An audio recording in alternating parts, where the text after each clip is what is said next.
देखिए छात्रों, आज मैं तुम्हें ग्रामर में जीरंड के बारे में बता रहा हूँ। जीरंड का प्रयोग किस तरीके से करते हैं, कैसे जीरंड का प्रयोग किया जाता है।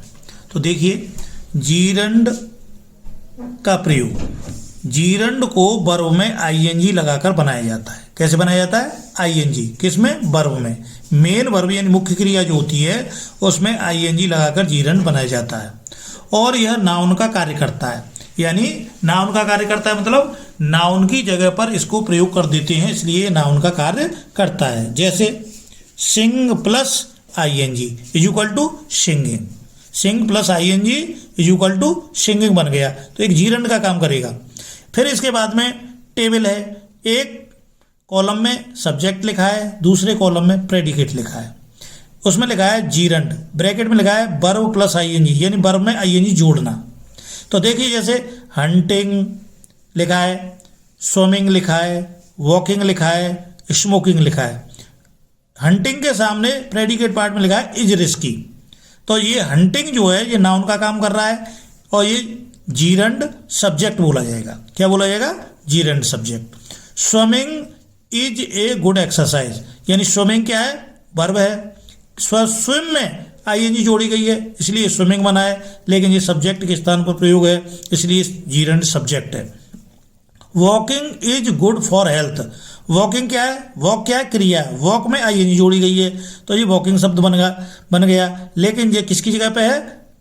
ये जो है नाउन की जगह पे है, इसलिए इसको जीरंड सब्जेक्ट बोलेंगे। स्मोकिंग, स्मोकिंग कहते हैं धूम्रपान करना। स्मोक शब्द में आईएनजी जोड़ा गया है इसलिए स्मोकिंग बना, तो लेकिन ये नाउन का काम कर रहा है इसलिए स्मोकिंग जो है जीरंड नाउन या जीरंड सब्जेक्ट बोला जाएगा।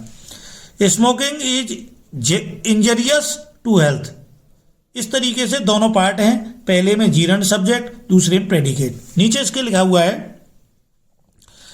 फिर इन्फिनेटिव का प्रयोग, इसके बाद जीरंड कंप्लीट हो गया। अब इन्फिनेटिव का प्रयोग देखते हैं किस तरीके से इन्फिनेटिव बनता है। अभी जीरंड के बारे में बताया, देखिए जिस तरह जीरंड का प्रयोग नाउन की भांति होता है उसी तरह सिंपल इन्फिनेटिव या नाउन इन्फिनेटिव का प्रयोग भी नाउन की ही भांति होता है। सिंपल इन्फिनेटिव भी वर्ब से बनता है। किससे बनता है?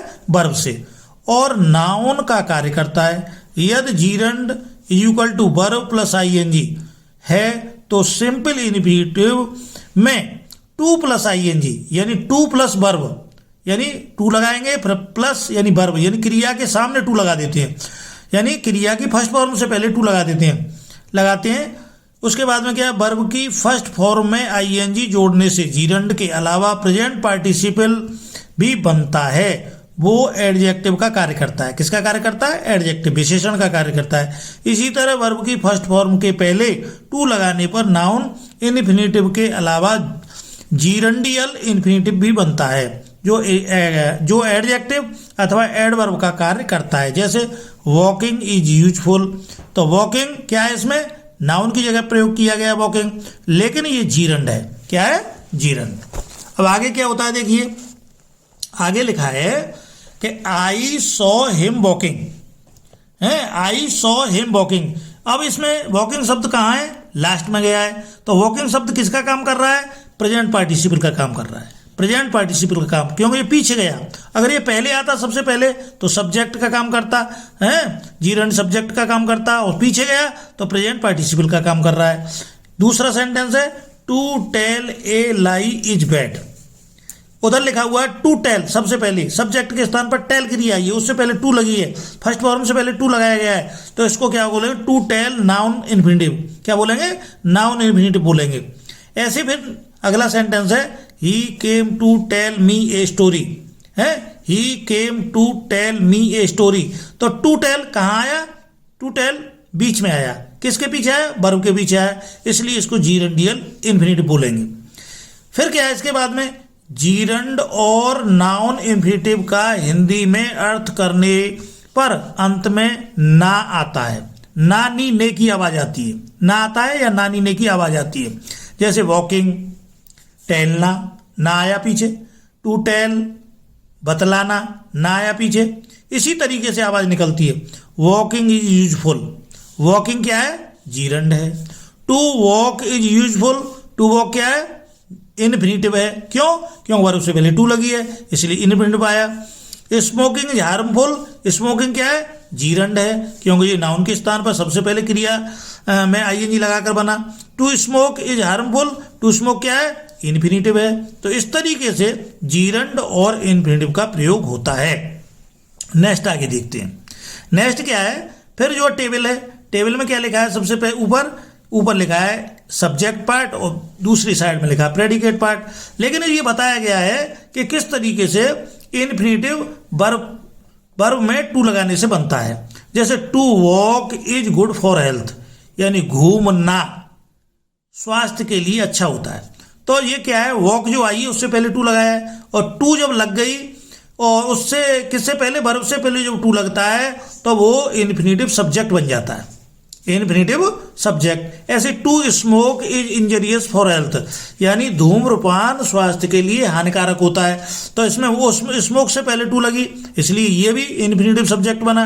To swim is good for exercise है, तैरना एक अच्छा व्यायाम होता है। तो इसमें टू स्विम से पहले टू लगी इसलिए ये भी इन्फिनेटिव सब्जेक्ट है। To work hard give success, कठिन परिश्रम सफलता देता है, कठिन परिश्रम से सफलता मिलती है, कठिन परिश्रम सफलता देता है। तो इसमें वर्क से पहले टू लगी इसलिए इन्फिनेटिव है। To obey our teachers is our duty है, गुरुओं हमारे अपने गुरुओं की आज्ञा का पालन करना ही हमारा कर्तव्य है। तो इसमें टू ओबे आई है जो इन्फिनेटिव सब्जेक्ट का काम कर रही है। इस तरीके से इसके बाद में फिर क्या है, इट और देयर का सब्जेक्ट की भांति प्रयोग करना, यानी इट सब्जेक्ट का काम करता है, देयर भी सब्जेक्ट का काम करता है, लेकिन इसका प्रयोग कैसे करते हैं। इट का प्रयोग समय मौसम दूरी महीना दिन के लिए करते हैं। देयर का प्रयोग जहां कर्ता क्रिया से चिपक जाता है, यानी सट जाता है, उसके पास पहुंच जाता है बिल्कुल, और यह कर्ता सुलभ नहीं होता है, ऐसे वाक्यों को देयर से शुरू करते हैं। तो देखिए इसमें क्या लिखा है, अब हमें क्या पढ़ना है, क्या सीखना है कि इट का प्रयोग कहाँ करना है, देयर का प्रयोग कहाँ करना है, और ये इट और देयर सब्जेक्ट का किस तरीके से सब्जेक्ट की तरह हम इसका प्रयोग कर सकते हैं। कभी कभी इट और देयर का भी प्रयोग सब्जेक्ट की भांति होता है। कभी कभी ऐसी दशा में इट को नेचुरल इट कहते हैं, नेचुरल स्वाभाविक प्राकृतिक, और देयर को इंट्रोडक्टरी देयर कहते हैं। ऐसे वाक्यों में इट का प्रोनाउन तथा देयर को एडवर्ब की तरह प्रयोग नहीं किया जाता है। इनका संबंध किसी नाउन से नहीं होता, इनका काम सिर्फ सब्जेक्ट का स्थान ग्रहण, यानी सब्जेक्ट का स्थान ले लेना होता है। अब इस नीचे क्या है, फिर एक टेबल है और टेबल में दो पार्ट हैं, दो भाग हैं, पहला कॉलम है, दूसरा कॉलम है। इसका सब्जेक्ट की तरह इट और देयर का प्रयोग बताया गया है। तो जैसे लिखा है इट वाज वेरी डार्क, बहुत अंधकार था। तो यहाँ इट का क्या है, कोई सेंस नहीं निकल के आ रहा है, कोई अर्थ नहीं निकल के आ रहा है। समय मौसम दूरी महीना दिन के लिए इट का प्रयोग करते हैं, लेकिन कोई सेंस कोई अर्थ नहीं निकलता है, तो सीधा बोलेंगे बहुत अंधकार था। ऐसे it is very hot today, आज बहुत गर्मी है, यहाँ भी कोई सेंस नहीं, कोई अर्थ नहीं है, आज बहुत गर्मी है। इट वाज रेनिंग यस्टरडे, कल वर्षा हो रही थी। तीनों जगह तीनों सेंटेंसों में इट का कोई सेंस कोई अर्थ नहीं निकल के आ रहा है। इस तरीके से हम इट का प्रयोग करते हैं। इसके बाद there was an old man, there was an old man, एक बूढ़ा आदमी था। यहाँ देयर का कोई सेंस नहीं, कोई अर्थ नहीं है। There are 20 boys in this class, are हैं 20 बॉयज 20 लड़के, इन दिस क्लास इस कक्षा में, इस कक्षा में 20 छात्र हैं या लड़के हैं। तो यहाँ भी देयर का कोई अर्थ नहीं है। तो इस तरीके से मैंने अभी बताया कि इट और देयर का प्रयोग किस तरीके से करते हैं। और नीचे फिर देखिए क्या है कि याद रखो वाक्य का सब्जेक्ट यानी उद्देश्य बोलते हैं, हेडवर्ड भी बोल लेते हैं, नाउन डिटरमाइनर, इसके फिर पार्ट होते हैं डिटरमाइनर, एडजेक्टिव और एडजेक्टिवल फ्रेज से मिलकर बनता है। यानी ये पूरा सब्जेक्ट पार्ट बोला जाता है। सबसे पहले नाउन है, फिर डिटरमाइनर, एडजेक्टिव, एडजेक्टिवल फ्रेज से मिलकर बनता है। डिटरमाइनर और एडजेक्टिव वाक्य में हेडवर्ड से पहले आते हैं। कहाँ किससे आते हैं, हेडवर्ड यानी नाउन से पहले आते हैं। कौन कौन, डिटरमाइनर और एडजेक्टिव दोनों पहले ही आते हैं। एडजेक्टिव फ्रेज उस नाउन के पश्चात आता है जिसकी व्याख्या की जाती है। डिटरमाइनर पहले आता है और एडजेक्टिव बाद में ही आता है।